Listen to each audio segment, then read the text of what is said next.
नमस्कार, मी विनोद रिकम. Hello sir या YouTube चॅनलच्या माध्यमातून मी तुम्हाला IBPS क्लरिकलची जी वॅकन्सी आलेली आहे त्याबद्दल माहिती सांगणार आहे. IBPS क्लरिकल म्हणजे कस्टमर सर्व्हिस असोसिएट. आता जे नाव नवीन जे नाव दिलेलं आहे म्हणजे क्लरिकलचीच वॅकन्सी आहे, त्याला असिस्टंट म्हणा किंवा कस्टमर सर्व्हिस असोसिएट म्हणा. मित्रांनो, या वेळेला वॅकन्सीज पूर्ण जर तुम्ही बघितलं तर भारतामध्ये 10,000च्या आसपास वॅकन्सी आलेल्या आहेत, म्हणजे सर्व बँकांचे मिळून. आणि तुम्हाला माहिती आहे सध्या 12 नॅशनलाइज बँक्स आहेत, त्या 12 नॅशनलाइज बँकेचे वॅकन्सीज आलेल्या आहेत. आता ह्या वॅकन्सी दरवर्षी येतात, पण यावर्षी वॅकन्सीची संख्या थोडीशी वाढलेली आहे आणि प्रत्येक बँक जे आहे त्यांना क्लरिकल जो कॅडर आहे त्या प्रमोशननंतर किंवा बरेच वर्ष भरती न केल्यामुळे, जसं बँक ऑफ बरोडा असेल किंवा बँक ऑफ इंडिया असेल किंवा इतर कुठल्या नॅशनलाइज बँक असतील, त्यांनी बरीच वर्ष भरती न केल्यामुळे आता त्यांना कुठेतरी वॅकन्सीज हव्या, जागा कमी पडतात, कस्टमर सर्व्हिस द्यायला कमी पडतात आणि म्हणून नॅशनलाइज बँकेने पुन्हा एकदा या वॅकन्सीचं प्रमाण वाढवलेलं आहे. आता या वॅकन्सीज जे येतात त्याच्यामध्ये प्रामुख्याने काय असतं की एनी ग्रॅज्युएट, जो ग्रॅज्युएट असेल तो अप्लाय करतो. वयोमर्यादा 18 ते 28 या वयोमर्यादेमध्ये अप्लाय करतो. आणि दुसरी गोष्ट म्हणजे ग्रॅज्युएशनला पास क्लास पण चालतं, एक्सपिरियन्स मागितलं जात नाही. आणि ह्याच्यामध्ये 2 परीक्षा होतात, पूर्व आणि मुख्य परीक्षा. आता ह्याचाच मी संपूर्ण तुम्हाला आराखडा सांगणार आहे, पण जस्ट ब्रीफमध्ये सांगतो की 2 परीक्षा होतात. एक पूर्व परीक्षा असते, ती झाली की 1-1.5 महिन्यामध्ये मुख्य परीक्षा होते. पूर्व परीक्षा तुम्ही पास झालात तरच मुख्य परीक्षेला तुम्हाला ॲडमिशन मिळतं. आता संबंध महाराष्ट्रामध्ये किंवा भारतामध्ये या वॅकन्सीचा जो अभ्यासक्रम असतो तो अनेक वर्ष सेम असतो. फक्त प्रिलिम्स आणि मेन्स असल्यामुळे काय होतं की प्रिलिम्सला 3 विषय असतात, एक इंग्लिश लँग्वेज, एक रिझनिंग आणि एक न्यूमेरिकल ॲबिलिटी. आणि मेन्सला मग बाकीचे हे 3 विषय आणि मग तुम्हाला जनरल अवेअरनेस वगैरे याच्यामध्ये ॲड होतं. पण या क्लरिकल कॅडर किंवा कस्टमर सर्व्हिस असोसिएटमध्ये इंटरव्ह्यू हा प्रकार नसतं आणि परीक्षेला निगेटिव्ह मार्किंग असते 1/4. म्हणजे जर 4 प्रश्न चुकले तर 1 मार्क जातो, 40 चुकले तर 10 मार्क तुमचे त्या टोटलमधून वजा होतात. अशा प्रकारची ही परीक्षा असते. आता प्रश्न असा असतो की परीक्षेसाठी बरेचसे तुम्हाला माहिती देणारे खूप चॅनल्स आहेत.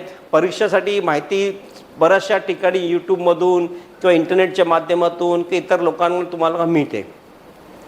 मी माहिती देण्यामध्ये इंटरेस्ट नाही आहे. मी या परीक्षेमध्ये तुम्ही कसं पास होणार यासाठी जास्त इंटरेस्टेड आहे, म्हणजे त्याच्यावरती जास्त फोकस करणार आहे. बाकीची माहिती तुम्हाला मी संक्षिप्त माहिती किंवा इन शॉर्ट तुम्हाला मी पटापट देईन. पण या पेपरचा पॅटर्न जो आहे या पॅटर्नवरती आपण कशा प्रकारे तयारी करायची आहे. आणि तुम्ही महाराष्ट्रामध्ये याच्यामध्ये अजून एक ॲडिशन मी करतो की प्रोफिशियन्सी इन रिजनल लँग्वेज. ज्या राज्यामध्ये तुम्ही राहता त्या राज्याची राज्यभाषा जी असेल किंवा रिजनल लँग्वेज जी असेल तुम्हाला आली पाहिजे.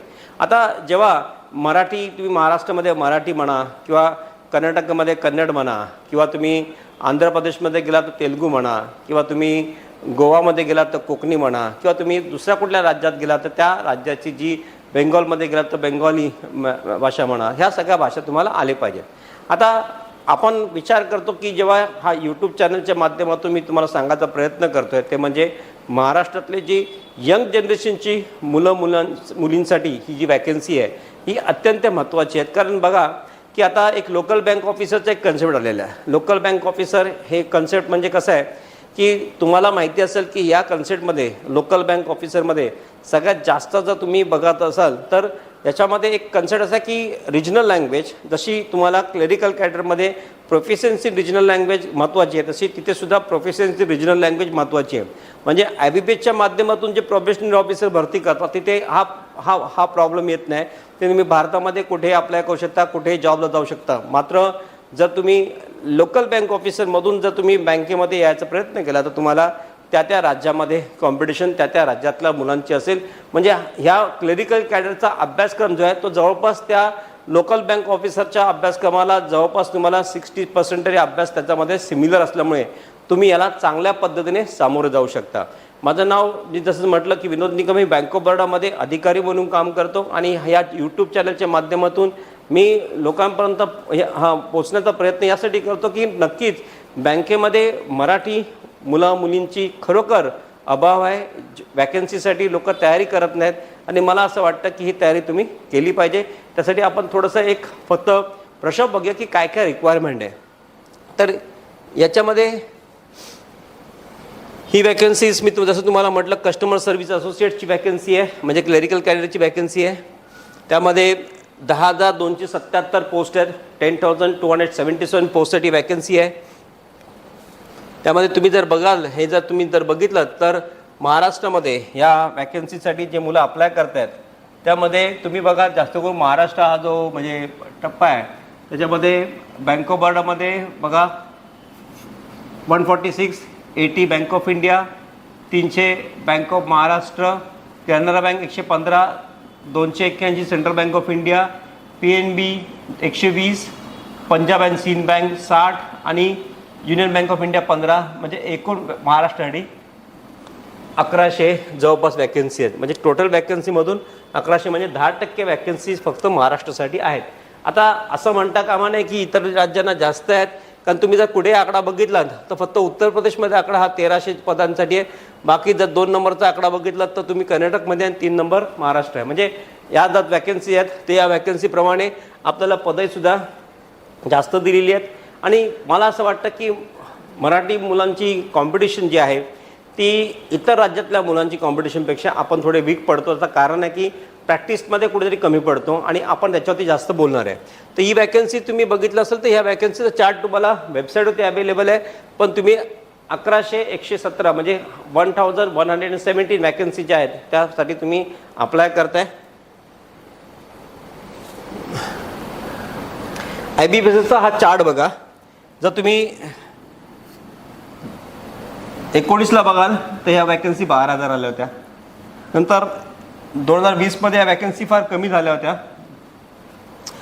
2021मध्ये या वॅकन्सी 7,875 थोडासा वाढला होता. नंतर IBPS क्लरिकल 22मध्ये या वॅकन्सी 6,035 आल्या होत्या आणि 2023मध्ये या वॅकन्सी 4,000 म्हणजे 4,500च्या आसपास होत्या. आणि परत ह्या वॅकन्सी 2024मध्ये एवढ्या होत्या, बरोबर आहे. पण आता ज्या आहेत त्या म्हणजे तुम्ही बघा 2025मध्ये ह्या वॅकन्सी 10,277 म्हणजे या वॅकन्सी इथे वाढलेल्या आहेत. कुठे 2025मध्ये. सो तुम्ही 19 पासून 19, 20, 21, 22, 23, 24 हे 5 वर्ष बघितलं तर या वर्षी वॅकन्सीची संख्या थोडी जास्त आहे. आणि म्हणून तुम्ही बघा की या वर्षी तुम्हाला अजून चांगल्या म्हणजे ह्या गेल्या 5 वर्षामध्ये 19 नंतर सगळ्यात मोठी वॅकन्सी आलेली आहे ती आता यावर्षी आलेली आहे. तर याची संधी जी आहे या संधीचं तुम्ही चांगलं करून म्हणजे बेनिफिट घ्यायला पाहिजे. त्यासाठी तुम्हाला मी हे दाखवलेलं चार्ट आहे. एनी ग्रॅज्युएट पास हा बेसिक क्वालिफिकेशन आहे. एज लिमिट जे नॉर्मल आहे ते 28पर्यंत ओपन कास्टमध्ये, 31 OBC कास्टमध्ये आणि 33 SC ST मध्ये. त्याप्रमाणे हे दिलेलं आहे तुम्हाला कास्टचं benefit. Last date for online registration इथे तुम्हाला 21 ऑगस्ट 2025 दिलेली आहे. म्हणजे याचा अर्थ की ऑलरेडी 1 ऑगस्टला स्टार्ट झाले आहे, 21 ऑगस्टला ही लास्ट डेट याची ऑनलाईन रजिस्ट्रेशनची आहे. आता याच्यामध्ये जर तुम्ही बघितलं तर tentative date of online examination ही तुमची ऑक्टोबरमध्ये आहे आणि मेन्स नोव्हेंबरमध्ये. मला इथेच तुम्हाला जास्त लक्ष व्यतीत करायचं आहे, कारण फॉर्म भरणं ही सिंपल प्रोसिजर आहे. लाखो मुलं फॉर्म भरतात आणि आपण जेव्हा आपल्याला एखादी गोष्ट मिळवायची असेल तर तुम्हाला याचा टार्गेट ठेवावं लागतं. टार्गेट म्हणजे कसं की जसं मी या स्पर्धा परीक्षेमध्ये जवळजवळ मी 1500 ट्रेनिंग पण दिली आहे. मी स्वतः 14 परीक्षा पास केल्या. मी बँक ऑफ बरोडामध्ये अधिकारी म्हणून काम करतो. मला असं वाटतं की या परीक्षेमध्ये सगळ्यात महत्त्वाची गोष्ट अशी असेल की जेव्हा तुम्ही ह्या परीक्षा पास करण्यासाठी पहिल्यांदा तुमची मनाची एक मानसिक तयारी लागते. म्हणजे मला नोकरी हवी म्हणून तयारी करत असाल किंवा चांगला पगार किंवा गव्हर्नमेंट सेक्युरिटी तुम्ही कधीच जॉब मिळणार नाही. करिअर म्हणून तुम्ही जर याच्याकडे बघितलं आणि जर तुम्ही खरोखर मनापासून जर तयारी केलं तर गव्हर्नमेंट एक्झामिनेशन पास करणं अतिशय सोपी आहे. याच्यात कठीण काही नाही आहे. फक्त असंच की ही तयारी करत असताना तुम्हाला पूर्णपणे फोकस आणि कॉन्सन्ट्रेशनने हे काम करावं लागतं. म्हणजे बाजूला काय चाललं आहे, इकडे काय चाललं आहे, कुठले सण होत आहेत, फेस्टिवल होत आहेत, या सगळ्या सेरेमनी वगैरे तुम्ही 6 महिने वर्षभर बाजूला ठेवायचं आणि पूर्ण फोकस तुम्ही तुमच्या एक्झामिनेशन पॉईंटवर ठेवायचं. आता तसं तुम्ही बघा की प्रिलिम पास झाल्यानंतर तुम्हाला मेन्सला ॲडमिशन मिळतं. म्हणजे प्रिलिम्स ऑक्टोबरला होते. आता मला सांगा, समजा एखाद्या विद्यार्थ्यांनी प्रिलिमचा भरपूर अभ्यास केला आणि तो पास पण झाला, तर मेन्सला तो गेल्यानंतर त्याला परीक्षेचा रिझल्ट समजा आता एक्झाम्पल 10 दिवस समजा रिझल्टला लागले प्रिलियमचा किंवा 15 दिवस लागले, तर तुम्हाला लगेच तुमची मेन्स आहे, तर तुम्ही किती कालावधी मिळेल तुम्हाला? महिनाभराच्या आत तुमची एक्झाम्स होणार आहे. म्हणजे तुम्हाला अभ्यास करताना पूर्व आणि मुख्य परीक्षेचा एकत्र येऊन अभ्यास केला पाहिजे, कारण यातले 60% सिलेबस प्रिलिम्सला जो असतो तो मेन्सला सेम असतो. म्हणजे 40% जो उरलेला अभ्यास असतो त्याचा देखील पहिल्यापासून तयारी केली पाहिजे. आणि म्हणून याच्यामध्ये परीक्षेची तयारी करण्याची टेक्निक असते. म्हणजे आपण त्याचे 10वीला 12वीला अभ्यास करतो, आणि मग बरीचशी मुलं ज्यांना चांगले पर्सेंटेज असतात ते म्हणतात की सर ही परीक्षा फार टफ असते. टफ नसते, पण 10वीची एक पद्धत माहिती असते अभ्यासाची, 12वीची आपल्याला अभ्यासाची पद्धत माहिती असते, ग्रॅज्युएशनची अभ्यासाची पद्धत माहिती असते.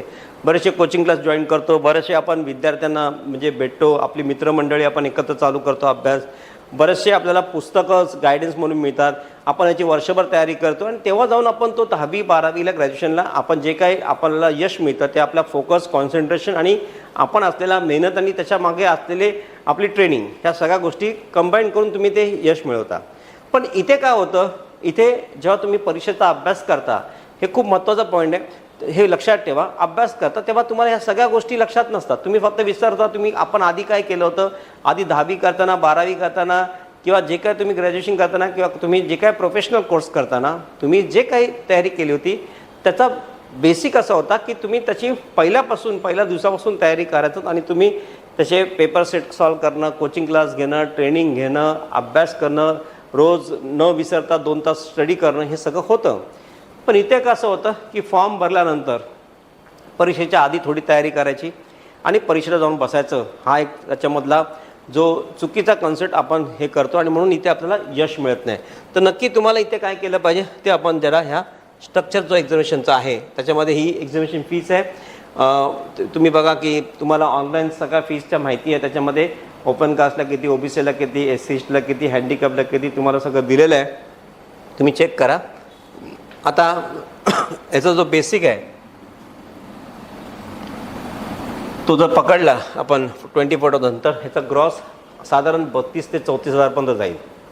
म्हणजे आज क्लेरिकल कॅडरला किंवा कस्टमर सर्व्हिस असोसिएटला सुरुवातीला जो पगार मिळणार हा म्हणजे आज तुम्हाला आहे. आणि तुम्ही जर ऑफिसर होणार तेव्हा तुम्ही याच्यात दुप्पट सॅलरी जाता. आता ऑफिसर व्हायची पद्धत पण कशी आहे, आता जसं मी बँक ऑफ बरोडाची तुम्हाला गोष्ट सांगतो की मी तिथे काम करतो, की जर तुम्हाला ग्रॅज्युएशनला फर्स्ट क्लास असेल आणि तुम्ही क्लेरिकल कॅडरला जॉईन झालात तर तुम्ही 60% तुम्हाला ग्रॅज्युएशनला असेल तर तुम्ही 2 इयर्समध्ये ऑफिसर्स म्हणजे तुम्ही JMG स्केल 1 ऑफिसर बनू शकता. त्याला ज्युनियर मॅनेजर ग्रेड स्केल 1 म्हणतात. जर तुम्हाला ग्रॅज्युएशनला पास क्लास असेल तर तुम्ही 4 इयर्समध्ये तुम्ही JMG स्केल 1 ऑफिसर बनू शकता. म्हणजे जर तुम्हाला ऑफिसर बनायचं असेल तर तुम्हाला क्लेरिकल कॅडरला जॉईन झाल्यानंतर within 2 years if you are first class then within 2 years you can become JMG scale 1. म्हणजे तुम्हाला इथे बँकेमध्ये जॉब करून तुम्हाला फॉर्म भरायला संधी मिळते, आणि तुम्ही तिथे कॉम्पिटिशन मात्र कमी असते कारण तिथे ऑल इंडियन असते, तुम्ही तुमच्या बँकेतल्याच लोकांबरोबर कॉम्पिट करता. आणि जर पास क्लास असेल तर 4 वर्ष लागतात तुम्हाला, बरोबर आहे. तर हा क्रायटेरिया तुम्हाला जे सांगितलं. आता हा पे स्केल आहे आणि याची पे स्केल डबल होतं, म्हणजे जर तुम्ही ऑफिस जाल तुमचा पे स्केल दुप्पट होईल. आता हा जो स्ट्रक्चर ऑफ एक्झामिनेशन आहे ऑनलाईन तो जस्ट बघूया. फार सोपं आहे प्रिलियमचा स्ट्रक्चर. एक English language, numerical ability, reasoning ability. तुम्ही बघा नंबर ऑफ क्वेश्चन 30, मार्क पण 30, 35 आणि तुम्ही बघा की 20-20 मिनटाची परीक्षा आहे. आता पूर्वी ही अशी होती की एकूण तुम्हाला 100 प्रश्न द्यायचे पण 1 तास द्यायचे. आता तुम्हाला 1 तास जो आहे तो 20-20 मिनटं डिवाईड केला, तो कंबाईन 1 तास द्यायचा, म्हणजे आपण आपल्या पद्धतीने वापरू शकतो. आता असं नाही आहे. तुम्हाला 20 मिनटामध्ये इंग्लिशचे प्रश्न 30 प्रश्न सॉल्व करायचे आहेत, त्याच 20 मिनटामध्ये तुम्हाला रिजनिंग आणि त्याच 20 मिनटामध्ये तुम्हाला मॅथमॅटिक्सचे प्रश्न म्हणजे न्यूमेरिकल ॲबिलिटीचे पण सॉल्व करायचे आहेत. आता इथे असं असतं की इंग्लिश लँग्वेजमध्ये तुम्हाला कॉम्प्रिहेन्शन टाईप क्वेश्चन्स असतात किंवा पॅराग्राफ असतात किंवा आर्टिकल्स असतात, ग्रामॅटिकल एरर्स असतात, प्रपोजिशन्स वगैरे असतात. त्या ज्या गोष्टी असतात ते तुम्हाला प्रॅक्टिस करून ग्रामर्स करून वगैरे तुम्हाला सोपं पडतं. पण मात्र पेपर सेट सॉल्व केल्याने तुमचा कन्सेप्ट अजून क्लिअर होतं. कारण कसं असतं काही गोष्टी बेसिकली आपण 5वी ते 10वीमध्ये ग्रॅमॅटिकल केलेलं असतं, स्वतःची उजळणी करणं, रिव्हिजन करणं आपल्याला जमत नाही. कारण कसं असतं की नेहमी आपण 5वी ते 10वीमध्ये केल्या परत ती पुस्तकं वाचायची तर आपल्याला जमत नाही, किंवा बेसिक ग्रामर करायचा तर कंटाळा करतो, किंवा आपल्याला असं वाटतं की नाही आपण परत पाठी कसं जाऊया, आपण ग्रॅज्युएट झालेलो आहोत. पण एक्सक्यूज मी, पण आपण या परीक्षेमध्ये जास्तीत जास्त तयारी करताना एक गोष्ट बघितली पाहिजे की तुम्ही जे तयारी करता त्यावेळेला तुम्हाला त्या सगळ्या गोष्टी बाजूला ठेवून तुमचं बेसिक कन्सेप्ट काय असतं की या परीक्षेमध्ये तुम्हाला जास्तीत जास्त मार्क स्कोअर करणं.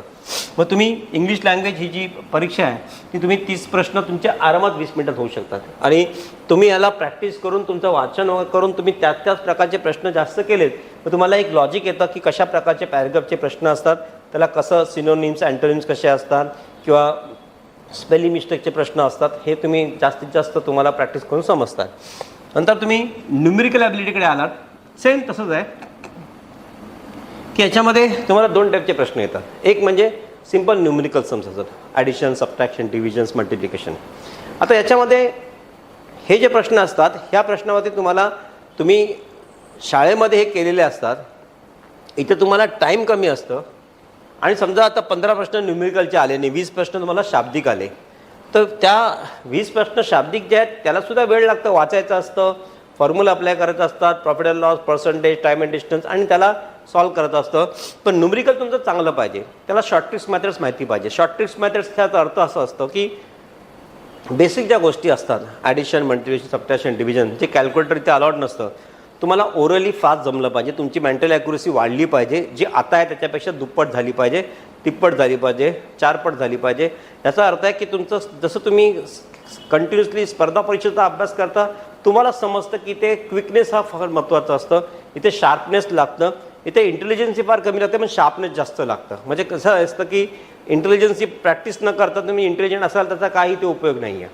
इथे तुम्हाला पेपर घ्यायचा आहे, रगडायचा आहे आणि प्रॅक्टिस करायची आहे, कंटिन्युअसली क्वेश्चन्स अटेम्प्ट करायचे आहेत आणि तुम्हाला बघायचं आहे की तुम्ही याच्यामध्ये जास्तीत जास्त तुमचं होल्ड किती आहे. आणि जर ते प्रश्न 20 मिनिटामध्ये तुम्ही असे 5 पेपर सेट सॉल्व्ह केले न्यूमेरिकल ॲबिलिटीचे, तुम्हाला नक्कीच अंदाज येईल की 6व्या पेपर सेटमध्ये तुमचा स्पीड वाढलेला असेल, मग 7वा, मग 8वा, मग 9वा, मग 10वा, मग जो काय स्पीड असेल तुमचा तो अजून वाढत जाईल. आणि स्पीड वाढल्यामुळे काय होईल की टाईम तुमचा कमी लागेल आणि मग तुम्ही ॲक्च्युली या परीक्षेमध्ये पास होण्याच्या जवळपास आलेले असाल. आता याचा फायदा तुम्हाला रिझनिंग ॲबिलिटीला पण होतो, कारण रिझनिंगमध्ये लॉजिकल प्रश्न जे असतील तरी तुमचा शार्पनेस जो न्यूमेरिकल ॲबिलिटीमध्ये वाढलेला असतो तो रिझनिंगमध्ये ते नॉन व्हर्बल क्वेश्चन म्हणजे डायग्रामॅटिक क्वेश्चन्स असतात, किंवा तुम्हाला वर्बल क्वेश्चन असतात, सिटिंग अरेंजमेंट्स असतात, अल्फाबेट सिरीज असतात, डिकोडिंग असतात, कोडिंग डिकोडिंग असतात, किंवा मिसिंग नंबर असतात. तर ह्या सगळ्या गोष्टी ज्या तुम्ही करता, किंवा एखादा फिगर दिलेला आहे त्या फिगरचा तुम्हाला 4 फिगर आहे, 5वा फिगर तुम्हाला ओळखायचा असेल, तर या सगळ्या गोष्टींसाठी तुम्हाला रिझनिंग ॲबिलिटी जी आहे त्याच्यावरती तुमचा लॉजिकल रिझनिंग पॉवर, तुमच्या बुद्धिमत्ता चाचणीची जवळजवळ इथे परीक्षा होते असं समजा.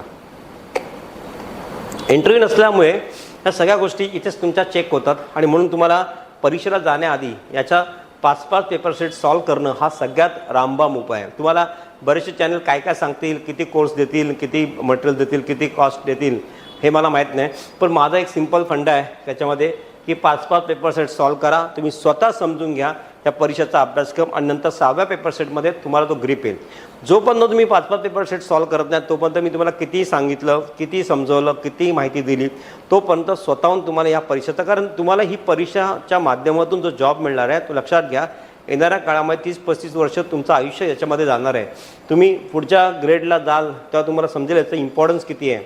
कारण आज मी जवळजवळ 26 वर्ष बँक ऑफ बरोडामध्ये काम करतो आणि मी हे काम करत असताना मला खूप म्हणजे असं वाटलं की म्हणजे ही गोल्डन ऑपॉर्च्युनिटी त्यावेळेला मी घेतलं, चान्स घेतला, ज्याचा आज मला खरोखर बेनिफिट मिळतो आहे. आणि या माध्यमातून तुम्ही जेव्हा या परीक्षा देतात तर तुम्हाला या परीक्षांचा खरोखर उपयोग येणाऱ्या काळामध्ये तुमच्या करिअरमध्ये, तुमच्या फायनान्शियल ग्रोथमध्ये, सगळ्या गोष्टीमध्ये तुम्हाला बघायला मिळेल. कारण बँकेसारखा कुठलाच जॉब मी आजच्या घडीला त्या तुलनेत तुम्हाला मानत नाही. करिअर ओरिएंटेड जॉब जर म्हटलं तर बँकिंग सेक्टर, नॅशनलाइज बँकेमध्ये हा best, one of the best jobs आहे.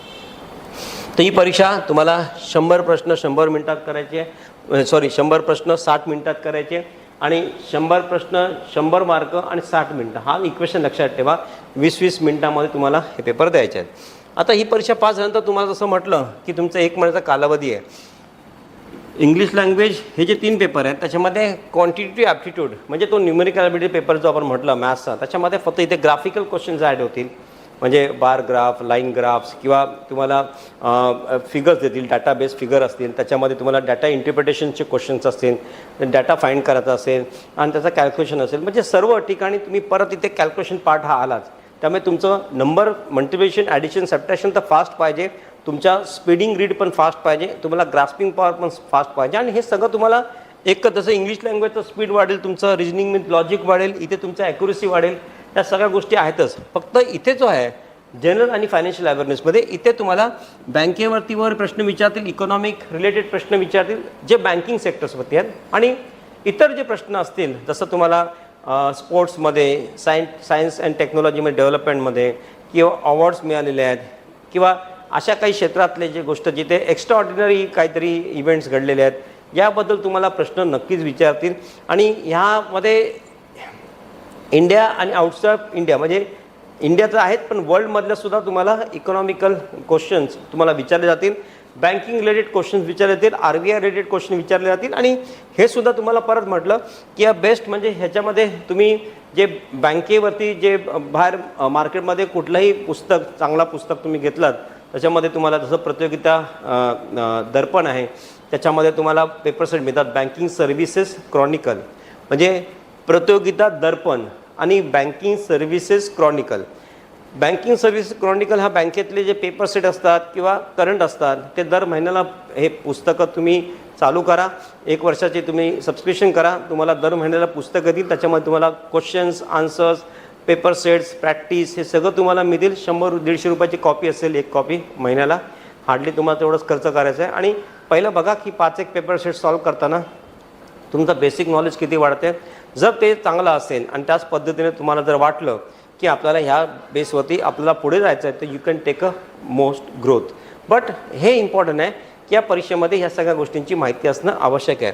आणि म्हणून याच्यामध्ये बघा तुम्हाला इथे पण तसंच केलं आहे की तुम्हाला 40 क्वेश्चन्स आहेत आणि 50 मार्क आहेत. इंग्लिश लँग्वेजला पण 40 क्वेश्चन 40 मार्क आहेत. 40 क्वेश्चन 60 मार्क रिजनिंग ॲबिलिटीला आहेत. क्वांटिटेटिव्हला 35 क्वेश्चन 50 मार्क आहेत. आणि तसे टोटल बघा 155 क्वेश्चन्स आहेत, 200 मार्क आहेत आणि 120 मिनिटाची म्हणजे 2 तासाची परीक्षा आहे. पण याच्यापुढे काहीच नाही. म्हणजे तुम्ही जर पूर्वपरीक्षा किंवा प्रिलिम्स पास केली आणि मुख्य परीक्षेला तुम्हाला ॲडमिशन मिळालं की तुम्हाला इंटरव्ह्यू हा प्रकार नसतं.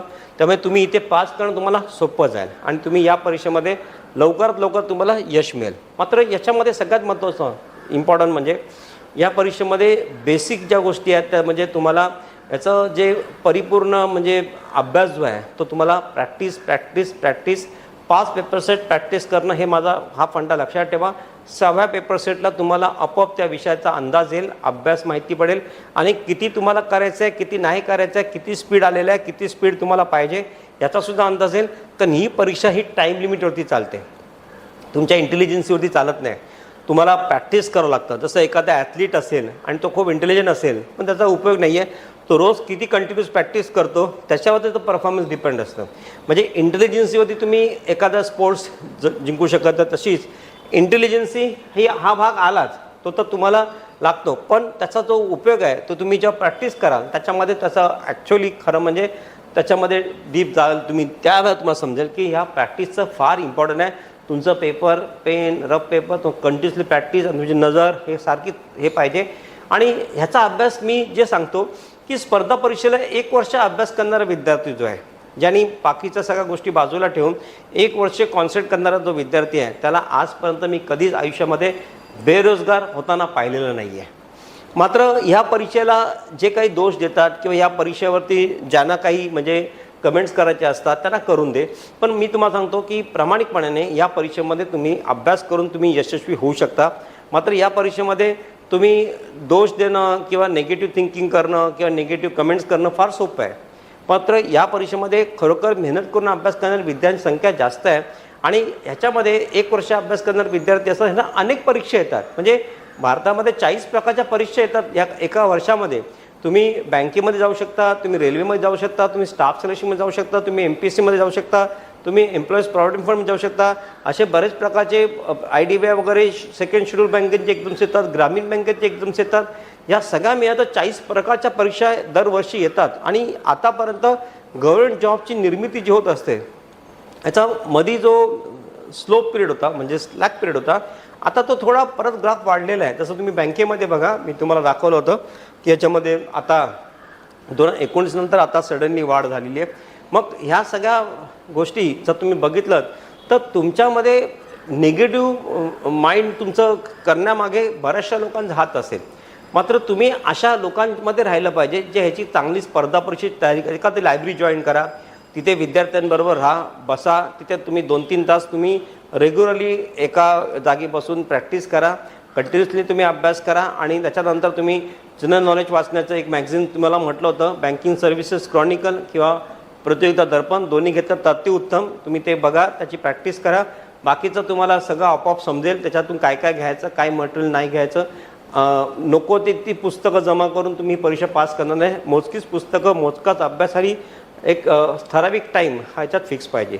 तर मित्रांनो, तुम्हाला ह्या संपूर्ण परीक्षेच्या माध्यमातून मी तुम्हाला जे सांगत होतो तेच होतं की IBPS.in वरती तुम्हाला ह्या सगळं म्हणजे सगळं फॉर्म मिळेल. ही परीक्षा पास करण्यासाठी तुम्हाला मी जे महत्त्वपूर्ण माहिती दिलेली आहे आणि कदाचित मला असं वाटतं की हा बेसिक इन्फॉर्मेशन तुम्हाला या परीक्षेसाठी खूप महत्त्वाची आहे. तुम्ही कशी तयारी करायची तुम्हाला सांगितलेलं आहे आणि मला नक्कीच असं वाटतं की या यूट्यूबच्या माध्यमातून जी काय माहिती दिली आहे ती तुम्हाला उपयोगाची ठरेल.